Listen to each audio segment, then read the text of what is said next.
Bonjour, nous sommes le dimanche 8 septembre 2024 et le sujet est le déficit public de la France et sa demande de report d'un envoi de plan justement pour réduire ce déficit à Bruxelles qui devait être transmis au 20 septembre, c'est-à-dire d'ici moins de 2 semaines. Et suite aux nouveaux chiffres qui sont tombés récemment, le déficit public en France pourrait être en 2024 de 5,6%. Alors qu'ils tablaient sur 5,1. En 2023, ils espéraient 4,9 et finalement c'était 5,5. Puis, suite à ces chiffres, ils ont tablé sur 5,1 de déficit public en 2024 et récemment ils ont publié que ce déficit pourrait être de 5,6 et en 2025 il pourrait être même de 6,2, voire peut-être plus. N'oubliez pas de vous abonner pour plus de news nationales, européennes et internationales sur ce monde merveilleux dans lequel nous vivons. Déficit, la France a demandé un délai supplémentaire pour l'envoi de son plan à Bruxelles. Oui, suite à cette annonce, c'est tout à fait normal qu'ils doivent recalculer et retrouver une meilleure stratégie pour justement réduire ces déficits. Une bonne stratégie, ce serait de mettre tous les fonctionnaires au chômage en juillet et en août. Ça ferait pas mal de milliards d'économies. Députés, sénateurs, qui prennent 2 mois de vacances. Ce sera pas pire pour le pays. Bon, bien au contraire. La France a demandé une telle prolongation pour assurer une cohérence entre le plan et le projet de loi de finances 2025, a déclaré le ministère de l'économie à l'hebdomadaire sans préciser la durée du délai. Probablement au moins 1 mois, voire plus. Peut-être ils vont essayer de reculer jusqu'à début 2025. Ce serait un peu exagéré puisque 20 septembre, ce serait encore 3 mois de plus.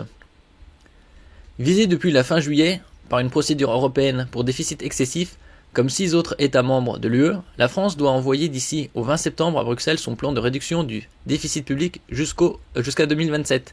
2027, c'est dans 2 ans et demi, un peu moins. Et c'est aussi l'année des présidentielles, avril-mai. Date à laquelle elle doit normalement être revenue sous les 3% autorisés. Ça va être compliqué. Déjà, il tablait sur 3% avec 5,1 cette année. Et là, ce serait 5,6. Or, en France, l'envolée inattendue des dépenses des collectivités, couplée à des recettes fiscales décevantes, pourrait pousser le déficit public à 5,6% du PIB cette année, voire 6,2 en 2025 contre 5,5 en 2023. Alors qu'ils avaient tablé de base à 4,9 en 2023. Selon des documents budgétaires transmis cette semaine par Bercy à des parlementaires. Le gouvernement démissionnaire a préparé pour son successeur un budget 2025 réversible qui prévoit pour l'état des dépenses strictement équivalentes à celles de 2024 492 milliards d'euros, mais répartis différemment entre ministères. Et surtout, ils ont changé de Premier ministre récemment avec Michel Barnier, mais il n'y a pas encore d'équipe à jour. C'est encore les anciens ministres. Brutal, le ministre des Finances Bruno Le Maire avait annoncé 25 milliards d'euros d'économies dès cette année, mais seuls 10 milliards ont été concrétisés avant les élections législatives anticipées. Au début de l'année, ils avaient déjà parlé de faire des économies 10 milliards, et suite aux chiffres de déficit, ils ont tablé finalement sur 20 milliards, et là finalement 25, et ils n'ont chopé que 10 milliards. Bon... d'un autre côté, c'est Bruno Le Maire, celui-là qui n'est pas très bon en maths, qui est ministre de l'économie. Bon, après, il n'est pas le seul responsable. Un retour dès 2027 du déficit sous les 3%, la plupart des économistes disent que c'est très peu probable, voire impossible. Comme prévu dans la trajectoire pluriannuelle des finances publiques transmise par la France à Bruxelles au printemps, supposerait de réaliser environ 110 milliards d'économies d'ici à 2027. 110 milliards. Alors que là, il chipote pour 25. Là, 25 milliards cette année, 25 milliards l'année prochaine. Donc ça fait 50. 25 milliards encore en 26 et 25 milliards en 27. Ouais, c'est pas encore assez. A prévenu la Direction Générale du Trésor dans une note datée de juillet consultée par l'AFP. Le président de la Cour des comptes, Pierre Moscovici, a également estimé cette trajectoire caduque, devenu peu vraisemblable et pas forcément souhaitable. Pour y parvenir, il faudrait faire une centaine de milliards d'euros d'économies en 3 ans, a-t-il déclaré dans une interview au Parisien publiée samedi. C'est brutal, c'est difficilement faisable politiquement, peu acceptable socialement et économiquement, guère cohérent, a-t-il estimé. D'un autre côté, il ne faut pas oublier que chaque année, l'évasion fiscale, c'est 80 à 100 milliards environ. Et entre autres, hein. Donc il y a pas mal de trous dans la raquette. Hein. Là, actuellement, on est à 110% de dette et 5,5 pour 2023, donc 5,6 peut-être 2024, voire plus, parce qu'il reste encore un peu plus de 3 mois et demi, un peu moins de 4 mois, donc ça peut s'aggraver comme se réduire. Et là, la dette, à la fin 2023, c'était 3160 milliards. On a dépassé la barre des 3000 milliards de dettes l'année dernière. Et là, on est déjà... On devrait être aux alentours de 3003, 3400. Surtout avec les Jeux Olympiques qui coûteront pas mal.